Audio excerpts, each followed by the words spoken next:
O Papa Figo, também chamado de Homem do Saco ou Velho do Saco, é uma lenda do folclore brasileiro. Essa lenda urbana e popular é conhecida em todas as regiões do Brasil, sobretudo nos meios rurais. Portanto, em alguns lugares é possível que seja conhecida como Velho do Saco. Os pais costumam contar aos filhos de sua existência para assim evitar que as crianças falem com estranhos. Reza a lenda que é necessário que o Papa Figo coma o fígado de uma criança, e por isso recebe esse nome, que é a contração de Papa Fígados. Isso porque ele acredita que sua doença será curada se ele se alimentar do sangue e do fígado de crianças. Segundo a crença popular, o fígado era o produtor de sangue e a cura para a doença estaria no consumo de um fígado sadio. Portanto, o fígado das crianças, por ser mais puro, era o que deveria ser consumido para quem sofria dessa enfermidade. Em algumas versões da lenda, o Papa Figo possui ajudantes que atraem as crianças e leva as vítimas para ele. Em outras, ele mesmo atua na captura das crianças, sendo simpático com elas e lhes oferecendo doces e brinquedos. Após comer o fígado da vítima, ele costuma deixar ao lado do corpo uma quantia em dinheiro para as despesas do funeral e ainda, para ajudar a família. O Papa Figo é conhecido como um velho maltrapilho, corcunda e barbudo que costuma vagar pelas ruas da cidade com um grande saco nas costas. Sua intenção é capturar crianças desobedientes e comer seus fígados. Embora na maior parte dos casos ele tenha uma aparência humana, em algumas versões, ele possui unhas e orelhas imensas e ainda, dentes de vampiro. A verdade é que ele sofre de uma doença rara e daí sua aparência ser assustadora. Segundo estudiosos do tema, a doença associada a esse personagem é muitas vezes a lepra ou a doença de Chagas, em que ocorre o inchaço do fígado. Provavelmente, a lenda do Papa Figo surgiu no Brasil em meados do século XX devido a um surto da doença de Chagas que ocorreu no Nordeste. Para conter o foco da doença, trabalhadores do Ministério da Saúde visitavam comunidades em que pessoas foram acometidas pela enfermidade. Eles realizavam necropsias nos indivíduos que morriam onde o procedimento normal era a punção do fígado. Assim, a falta de conhecimento das pessoas da comunidade acabou por criar a lenda do Papa Figo. Na região do Recife existe outra lenda muito parecida, a do palhaço que rouba crianças. A semelhança entre elas é que os dois raptam crianças. No entanto, ao invés de um velho corcunda, ele é uma pessoa vestida de palhaço. Outra diferença marcante é que o Papa Figo se alimenta do fígado de suas vítimas, enquanto o palhaço rouba os órgãos das crianças com o intuito de vendê-los. Todos dizem que o Papa Figo é, na verdade, uma pessoa que apesar de rica, educada e respeitada, foi vítima de terrível maldição jogada sobre si não se sabe por quem, mas ninguém é capaz de identificá-la. Certamente é por isso que depois de extrair o fígado da criança e se alimentar com ele para minorar os males que o atormentam, esse personagem sanguinolento e carnívoro mantém o costume de deixar uma grande quantia em dinheiro guardada dentro da barriga da vítima, para compensar financeiramente a família enlutada e dar-lhe condição de efetuar o enterro da pequena criatura por ele sacrificada. No imaginário popular, os portadores da lepra eram pessoas totalmente desfiguradas que atacavam crianças para ingerir o seu fígado e assim ficarem curados da doença. Durante muito tempo, os pais enganavam as crianças afirmando que o velho do saco iria sequestrá-las para retirar seus fígados e se alimentar deles. Daí surgiu o termo Papa Fígado, que foi abreviado para Papa Figo. Para esclarecer, antigamente muitas pessoas acreditavam que a lepra era uma doença do sangue, sangue impuro ou sujo. Como o sangue é filtrado pelo fígado, muitos achavam que comer esse órgão os ajudaria a restabelecer a sua saúde. Um fígado doente se trata com um fígado sadio, era a firme convicção do senso comum popular dos antigos. Por este motivo, acreditava-se que o Papa Figo era um homem acometido por essa doença, e que sequestrava suas vítimas para arrancar este órgão. Segundo a crença, o Papa Figo era um senhor, geralmente careca de dentes tortos que andavam com um grande saco nas costas, e que nesse saco ele sequestrava as crianças que ficavam brincando até tarde na rua e que não obedecia às mães. Como resultado, a ficção reproduz essa preocupação real dos pais, assim como alertava as crianças acerca dos riscos de se aproximarem, ou aceitarem, qualquer coisa de pessoas estranhas.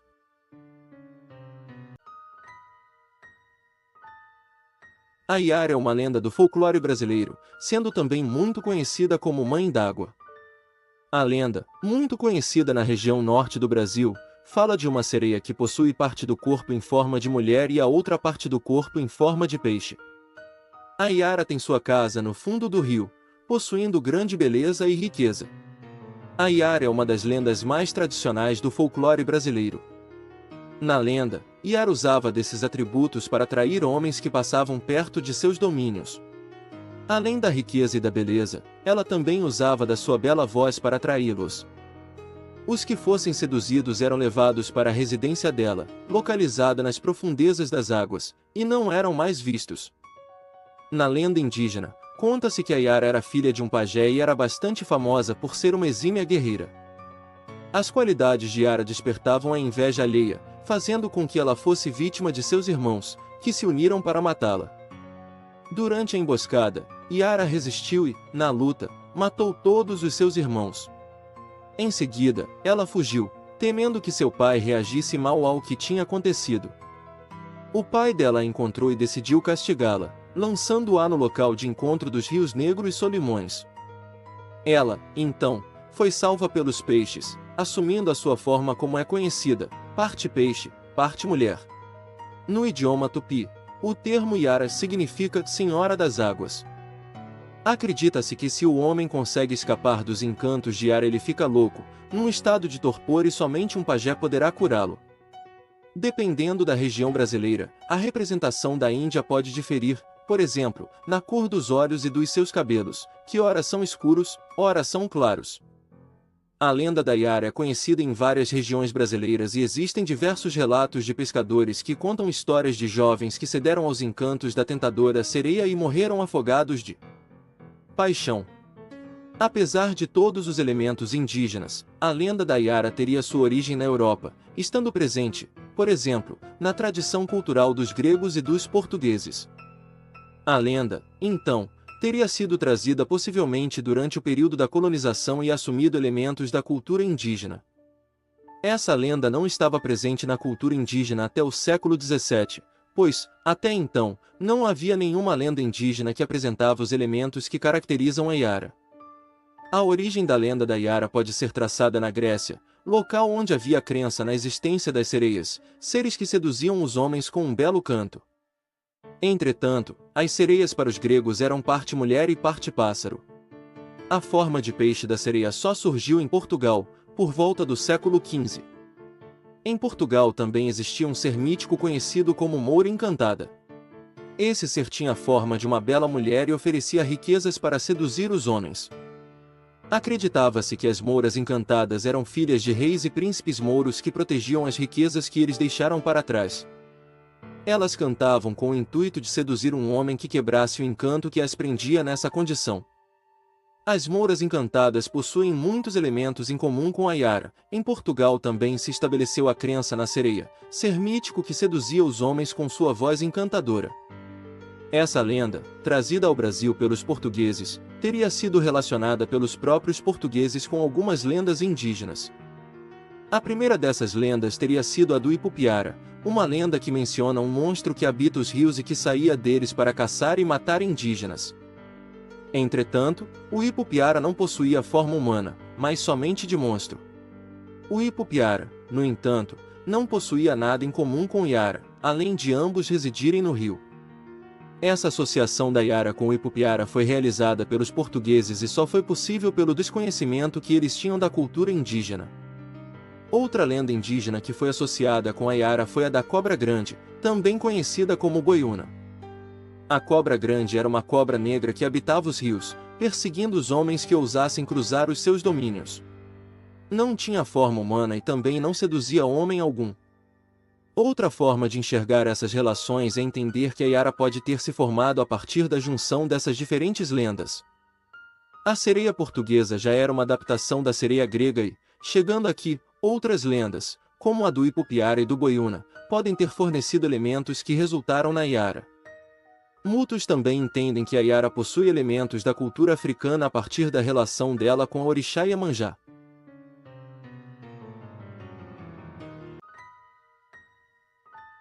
A caipora é um ser do folclore brasileiro que atua como protetora dos animais da floresta e age enganando ou aterrorizando os caçadores que matam mais animais do que precisam. Segundo a lenda, a caipora residiria no interior das florestas brasileiras e de lá protegeria os animais de caçadores. A caipora é um ser presente no folclore brasileiro, sendo conhecida como uma índia de estatura pequena e de cabelos avermelhados.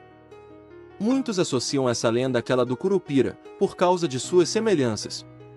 O nome caipora vem de caapora, que no tupi significa habitante do mato.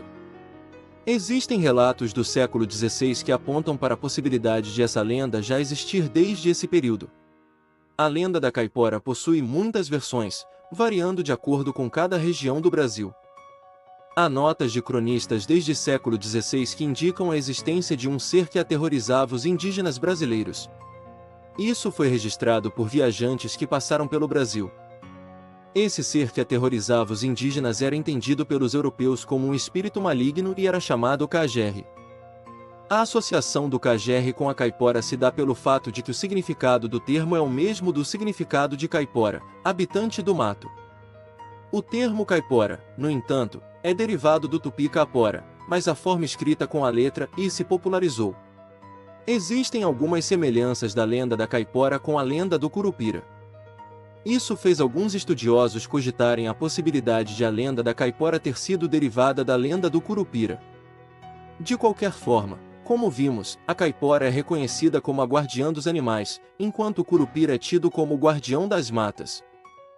Relatos dão conta de índios e caçadores temendo a presença da caipora, pois seria uma visão aterrorizante, mas que também poderia causar grande azar para os que a vissem.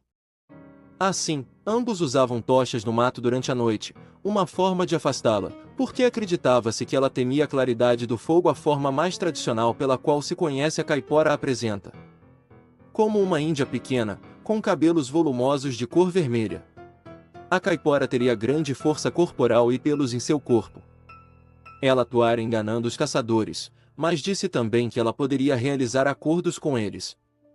É importante mencionar que a lenda da caipora, assim como todas as lendas do folclore brasileiro, apresenta muitas variações regionais. Portanto, cada região do Brasil pode mencionar características específicas. Alguns locais apresentam a caipora não como uma índia, mas como um índio, bastante ágil e de pele escura. Algumas lendas citam a caipora como um ser que adora fumo e cachaça e que engana os caçadores que não oferecem esses itens a ela. Existem versões que apresentam caipora, sendo índio ou índia, como capaz de montar um porco do mato, muito conhecido como caititu. Outros locais mencionam caipora como um ser que tem apenas um pé, o que aproximaria essa narrativa à lenda do Saci-Pererê. Além disso, caipora pode ser apresentado como um índio gigante, com muitos pelos no corpo. Alguns acreditam que a caipora faria acordo com os caçadores. Caso não fossem cumpridos, ela seguiria os indivíduos para se vingar, seja afastando os animais, seja matando os caçadores. Há também variações que afirmam que a caipora manteria relações sexuais com homens, e caso eles não se mantivessem fiéis, ela poderia se enfurecer e matá-los pela traição. Existem lendas parecidas em países vizinhos ao Brasil, como Argentina e Chile. No Chile, a lenda que se assemelha à da caipora é a do Anchimalen, um anão protetor dos animais. Na Argentina, a lenda que se assemelha à brasileira é a do Yastay, um ser que protege animais de caçadores que matam mais animais do que precisam. Sua origem está na mitologia indígena tupi-guarani. Do tupi, a palavra caipora, caapora, significa habitante do mato. Quando sente que algum caçador entra na floresta com intenções de abater animais, ela solta altos uivos e gritos assustando esses homens. Sua intenção é cuidar desses animais e proteger o ambiente. Reza a lenda que sua força é maior nos dias santos e nos finais de semana. Ela vive nua nas florestas e tem o poder de dominar e ressuscitar os animais. Seu intuito principal é defender o ecossistema e, portanto, faz armadilhas e confunde os caçadores. Mediante diversos ruídos, ela distrai os caçadores oferecendo pistas falsas até que eles se perdem na floresta. Além disso, ela tem o poder de controlar os animais e, por isso, os espanta quando sente que algo de mal pode acontecer.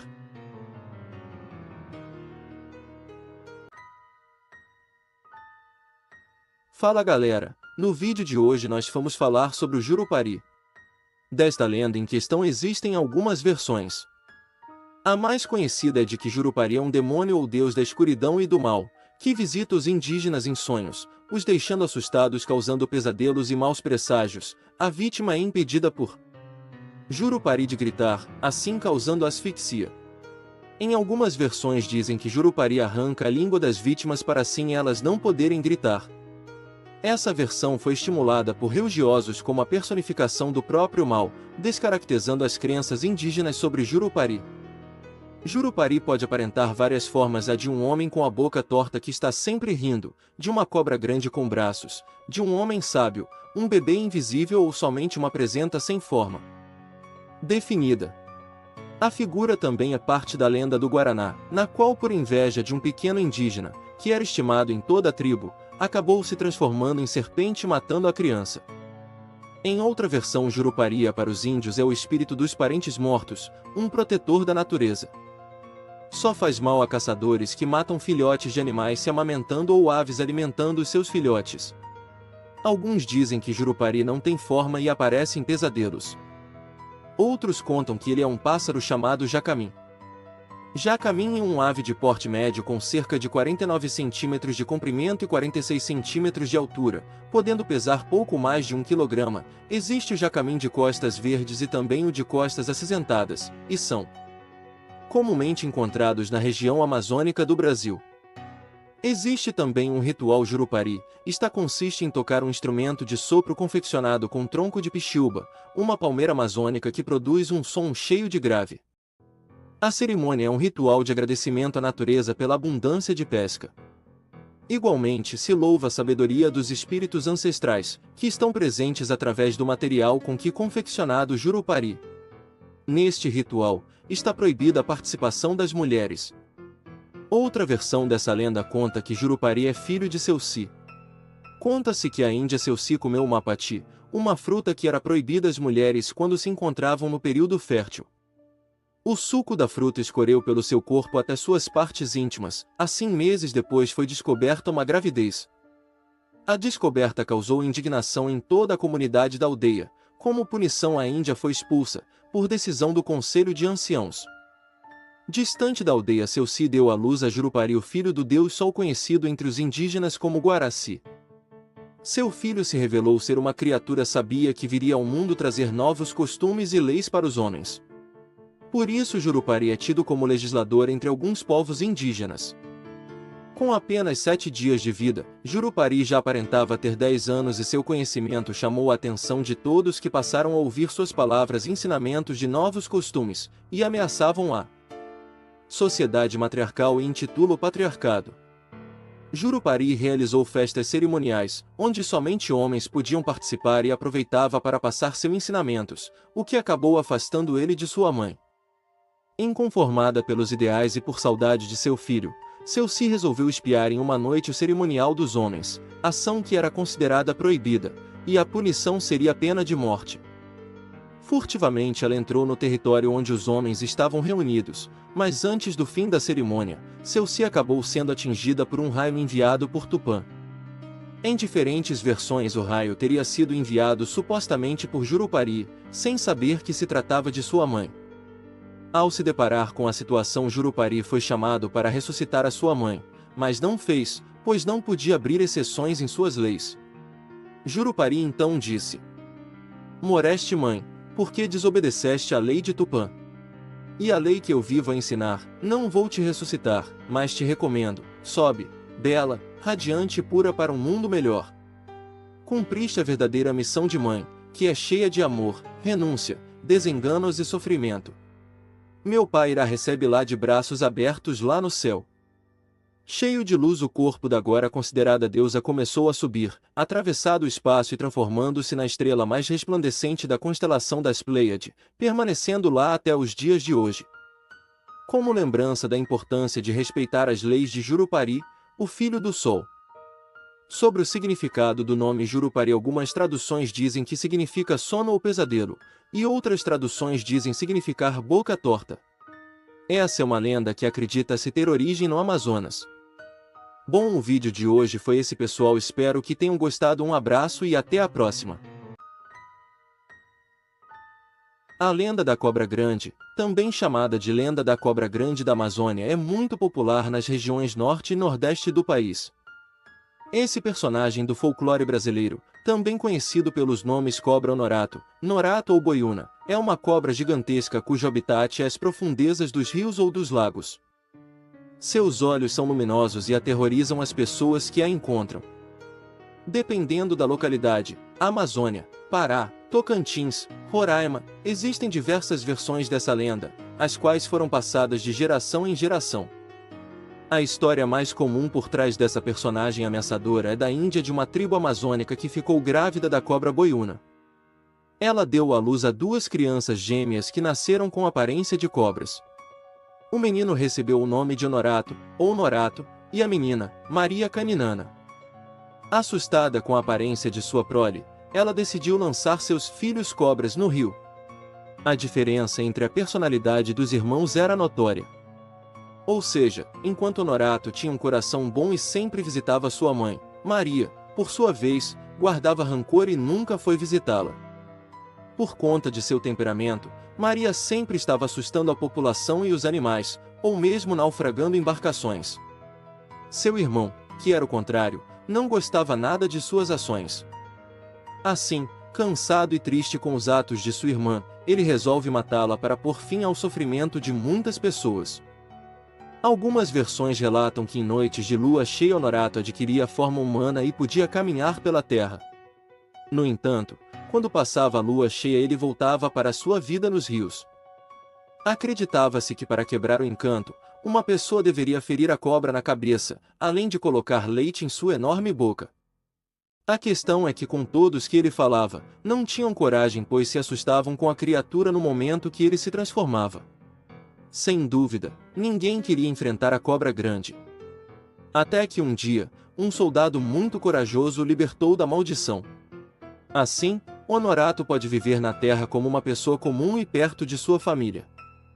Em outra versão, uma mulher muito má, pertencente a uma tribo amazônica, costumava matar e devorar crianças. Indignados, os habitantes da tribo resolveram jogá-la no rio. Entretanto, ela não morreu, pois foi salva por uma espécie de demônio chamado de Anhangá. Por fim, eles se casam e têm um filho que foi transformado em cobra por seu pai, para que assim, ele pudesse viver com seus pais no rio. Com o tempo ele foi crescendo até atingir um tamanho descomunal, tanto que os rios já não tinham mais peixes. Com isso, a cobra grande começou a aterrorizar e devorar pessoas das tribos que viviam próximas dos rios. Quando sua mãe morreu, a cobra ficou tão enfurecida que resolveu viver num estágio de letargia embaixo das cidades grandes.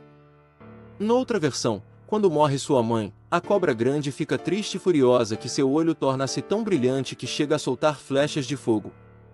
Essas flechas eram atiradas no céu, e, portanto, acredita-se que ela atuava nas tempestades. A origem da cobra grande é indígena e provavelmente surgiu na região amazônica.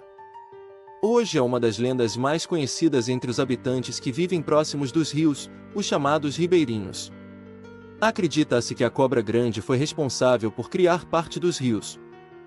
Isso porque ao se rastejar ela deixava sulcos gigantescos na terra, que com o tempo, se transformaram em rios caudalosos, como o Amazonas.